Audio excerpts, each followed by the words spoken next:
making the work, the meta itself, is very often as interesting as the end product itself, which is not always ideal, personally, but consequently I love a good behind the scenes. And that's what we get next, I believe.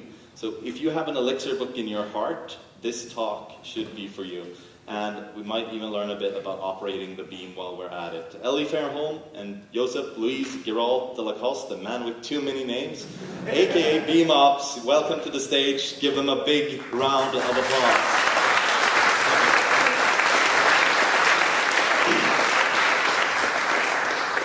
Thank you. Thank you.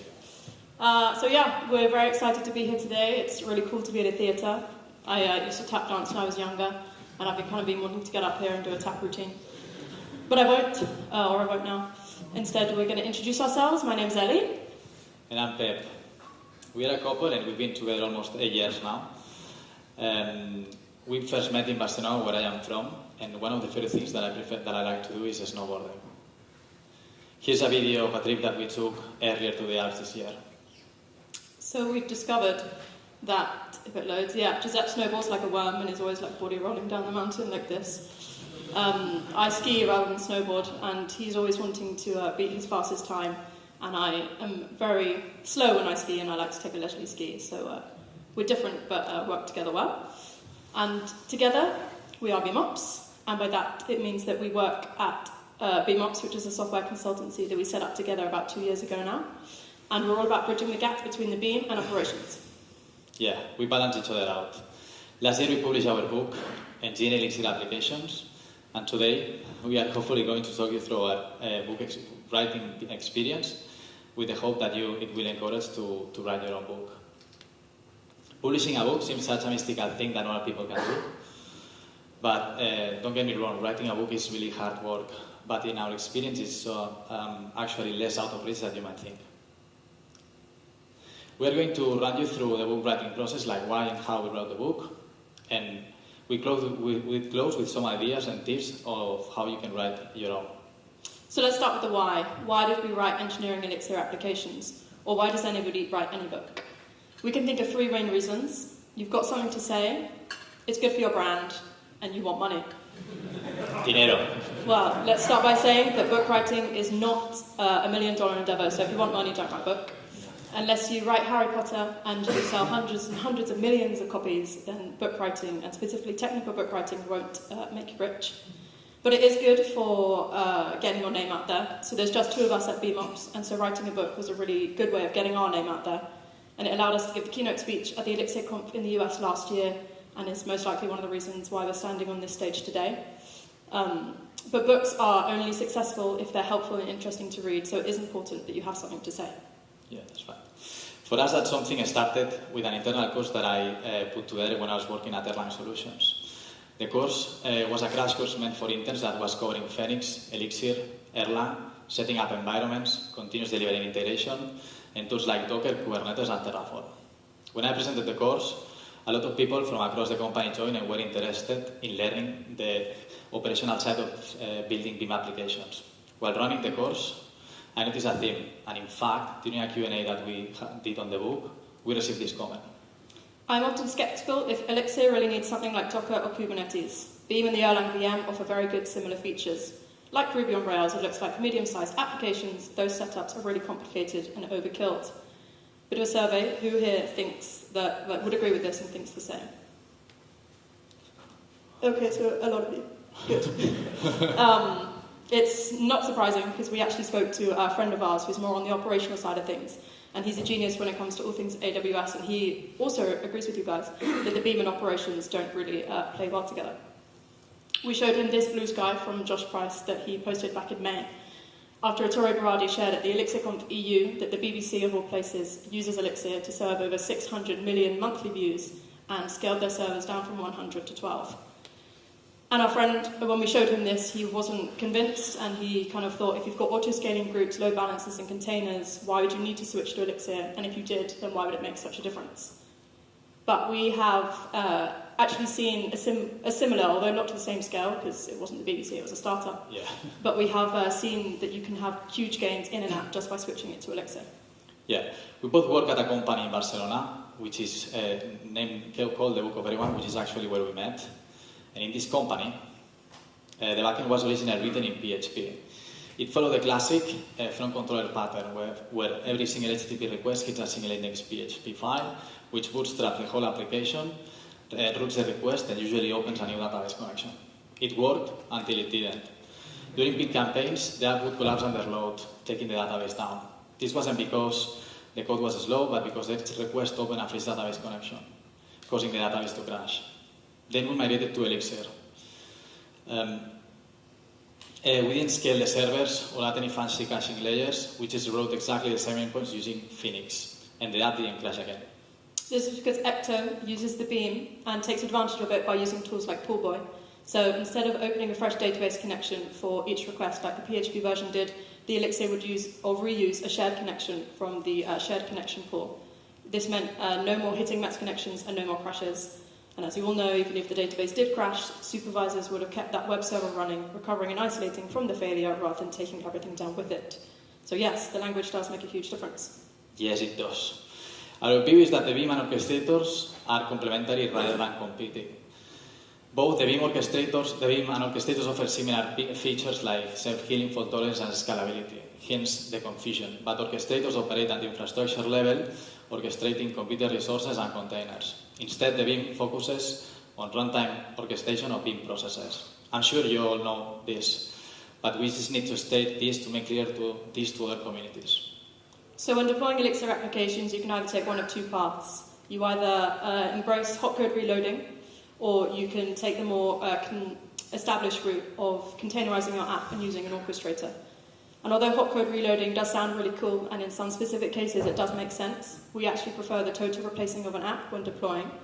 And this is because we like to be able to go back to a known state and to have environment integrity. And so it's our view that if you deploy Beam applications inside orchestrated containers, then you can get the benefits of both levels of resilience, the application resilience with Elixir, but also that infrastructure resilience with orchestrators. Yeah. So our goal was to write a guide that we would love to have had when we started with Elixir. Something that showed not just how to build Elixir app, but also how to operate them and deploy them with confidence. In previous companies we both worked for, there wasn't much overlap between development and operational teams, and we wanted to help bridge this gap. We think that one of the best things about the Elixir community is that it tried to build bridges and remove friction, and we wanted our book to be a small part of this. So when Josep had the idea to write the book, he reached out to one of his friends, Manuel Rubio, who has written a couple of books himself, and he suggested that we get in touch with Pragmatic. Yeah. When he suggested them, I got really excited because I'm a bit obsessed with Dave Thomas and the Pragmatic Programmer book, so it was a bit of a dream come true for me to work with them. So his friend Manuel introduced us to Sophie De Benedetto, who works with Pragmatic and has also co-written her own book along with Bruce Tate, Programming Phoenix Live View, which if you haven't read, it's great, would highly recommend. Yeah, buy the book. And yeah, Sophie was really helpful in helping us get started with the book application process. She helped us refine the outline for the book and also read through our writing sample and gave us a few tips here and there on how to make it better. Sophie's great, so lovely and kind. And yes. Thank you so much, we love you. We love you. We also have to give a special mention to our editor, Nicole, who is meticulous in her work and also a lovely person. We also love you, Nicole. Another good thing about Pragmatic is that in recent years, almost every major Elixir book, apart from Elixir in Action, forgiving Sasha, has been published by them, so they are really a place to go for Elixir books. So now moving on to the how. So how did we actually write the book? So from the first idea to publication, the book took just over 2 years to write and edit, which is a long time. Also not that long. We spent the first 12 months writing the content for all of the chapters, and then the next 6 months was spent doing or implementing the feedback from our technical review. And a technical review is when you give the unpublished book to a group of people, and they run through the code and they check that it says it does what you say that it does. And then the last 6 months was spent checking the grammar, looking at the code snippets, and just polishing the overall layout. And in the book, we talk about what we call the BEAMOps principles, so infrastructure as code, environment integrity, scalability, and CI/CD. And yes, we are aware that these drawings are shit. They're not bad. And we applied all of these. These are things that we encourage all teams to use on their daily work life. And we also put these into practice when we were writing the book. And it was really helpful, and it allowed us to deliver a chapter a month whilst writing, which is something that we're very proud of, because we were running our consultancy at the same time. So it was a busy time, very difficult, but very rewarding at the same time. And so we want to run you through our development environment and our CI pipeline that helped us do this, because hopefully it will make you excited to write. Yes, the actual content of the book was written using a Pragmatic version of PML. They also have their own tool chain that reads PML files and generate the book PDF with everything nicely formatted in it, table of contents, page numbers, and everything. Once you have written a chapter, you submit it to your editor using SVN. When I saw that they use SVN, I was, oh no. I'm old and I've been through the SVN pains before, specifically in uni, but Ellie is young and she only knows Git. Yeah, I started coding in 2017, and I've only ever used Git, and before we started this, I didn't even know there are other version control tools out there. Yeah.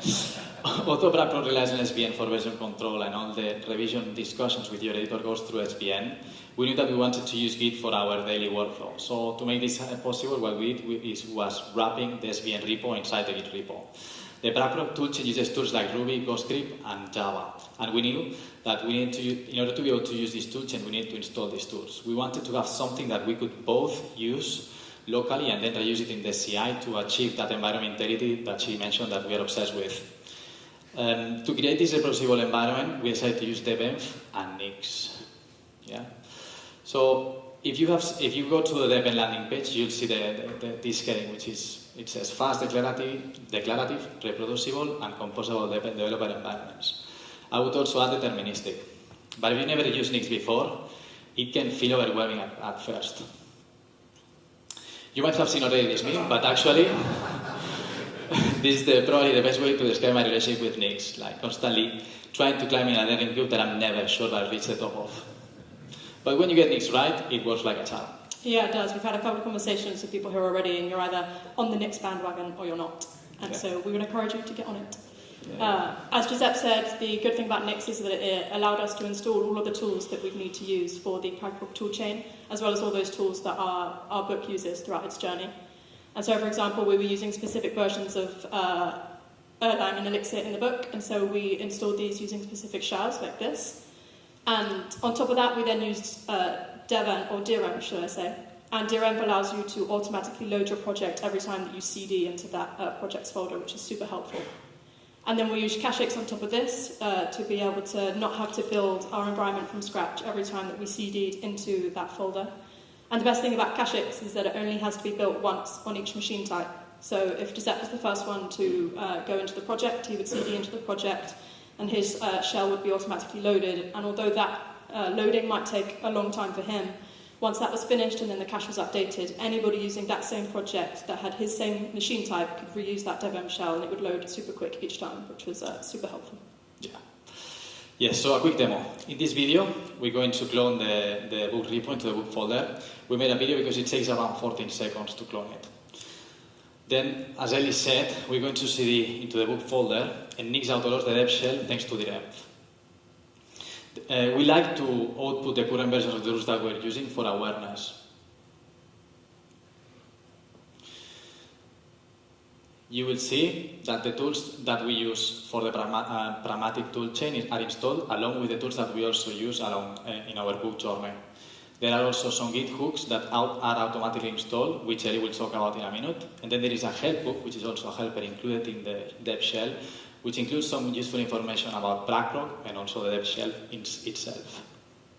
So we mentioned that the content that the Pragmatic toolchain uses to build the book is written in PML, but the PML and the toolchain does allow you to embed Markdown into these PML files. And so we decided that we wanted to write all of our content in Markdown because it was so much easier for us, we were used to it, and also we wanted to use some linting tools, which we'll talk about in a minute. And so we decided that we were going to write in Markdown. But the final content that you hand over to your editor does need to be in PML, because there are some design aspects of the book that aren't possible to do in Markdown, and there are special PML tags that you can use to make, like, these are sidebars, these sidebars and these are sides. And there are also some, like, author and editor tags that you can use to have conversations with your editor back and forth if, I don't know, they think that you haven't explained something well enough or whatever it may be. And so because this final content does need to be in PML, we then needed a way to convert Markdown into PML and then PML back into Markdown. So, to switch between Markdown and PML, we use Elixir to create a couple of scripts. To go from Markdown specifically to PML, we read each chapter using file read, and then run a few string replace and regex replace before injecting everything to a template.txt file, which then will output a PML file. So the reason for these string replacements is that the way that you define a code block in Markdown is different from the way you do it in PML. So in Markdown, as you will probably know, you do it with backticks, whereas in PML you do it with this like object sort of thing. So, another demo time. We are going to build the book. First, we cipher the Pragmatic Bookshelf using OpenSSL. And then we're just going to run the build book helper, which generates the PDF. And this is the best thing about Nix. You might struggle to build it once, but anyone can join the project and be productive on the day one. So another thing we did to have an efficient developer environment was to use these Git pre-commit hooks, as as you saw earlier when Josep was doing the first demo, that they were automatically installed when he CD'd into the project. And the first one we did was to make sure that the book built properly, so we weren't breaking, so that if we did a commit, we weren't breaking the book build. And then the second one was to use natural language, so we could, use natural language so that we could like spell check and stuff over the chapters. And to do this, we use TextLint, and this is specifically why we decided that we wanted to write in Markdown, because this tool only works with Markdown files. And it was really helpful because it was really good at finding like typos, grammar errors, or like British isms that had filtered into our writing, like writing an S rather than a Z in organisers or something like that. Did it find any Spanish isms? No, I found said Spanish isms. After constructing a sexy dev environment with the permission of Lars, we knew that also wanted to implement a robust CI pipeline using GitHub Actions. We created different workflows that were triggered on every PR push or push to the main branch. Each of them was testing different aspects of the book. The main workflow checked that the book built properly, ensuring a consistent and reproducible environment in the CI. To achieve this, we installed Nix and enabled caches. Then we decrypt the Pragmatic toolchain like we showed earlier in the demo. And finally, we reuse our local Nix dev to install all the tools and build the book exactly in the same way that we did using the build book helper. And another CI pipeline, again, used natural language to check all the Markdown files. We used, I can't remember what it's called now, we ran shell check over all bash scripts, and then we validated that our PML files were up to date with our Markdown files. And another thing we wanted to do was also to test the code of each chapter. And so in Pragmatic Books, when you see a code snippet in the book, in the PML file, what you're actually looking at is a PML embed tag. And for this, you specify the file that you want to take the code snippet from, and then the part of the file that you want to show. And all of this code lives inside its own folder inside your SVN repo. And so we created a workflow per chapter that would test the code for that chapter, and it would be run whenever files within that chapter's path changed. So for example, for any of the folders that contained an Elixir project, which obviously for our book was basically all of them, we would make sure that Mix could run properly and that the code had the right format. And then for chapters 3 and 5, for example, that talk about Docker, we would make sure that the Docker commands could be run and that they returned the expected output. Yeah. So with our reusable DPM, helper scripts, and a robust CI pipeline, we were able to focus exclusively on writing. And we got into a really good routine. I would tend to write the first brain dump of each chapter, and then Ellie would come afterwards and burn everything down. No, seriously, she would organize the ideas and write it in a particular way. No, I would burn everything too. I'm very anal when it comes to writing. Maybe it's because I did a history degree, wrote lots of essays, or as we sometimes joke, I can be a control freak. I think it's the second one. Which is hard to admit. Yeah. So that's how we wrote our book, but how can you write the next chapter in the Elixir story? Our advice is to just do it. Helpful, we know. If we can write a book, then you can too. We can assure you that we are not special. Well, I would say that she's special, I'm not. As we mentioned earlier, the first thing to work out is try to find what you want to write about. And you might think that you don't have anything interesting to say, but have you been working in a side project that other colleagues find interesting? Or is there something that you would love to learn more about? If there's nothing out there in it, just try to fill that gap and write that content that you would love to read.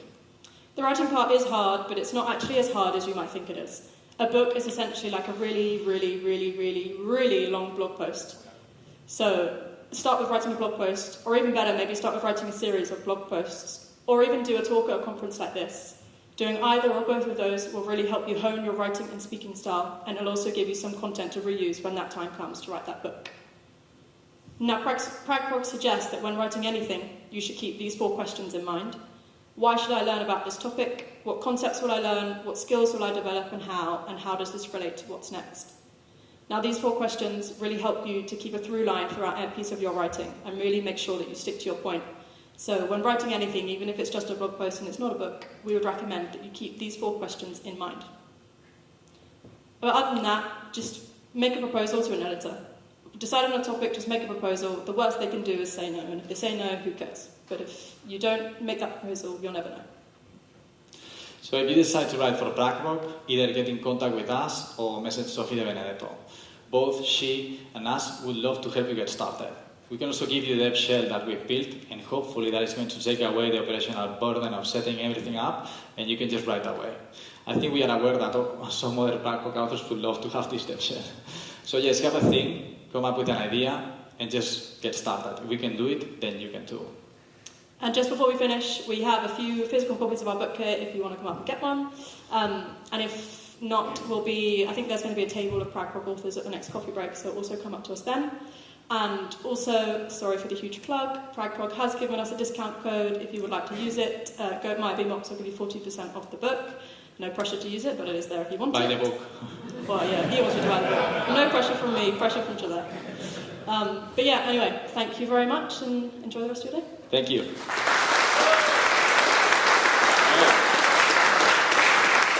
BEAMOps, everybody.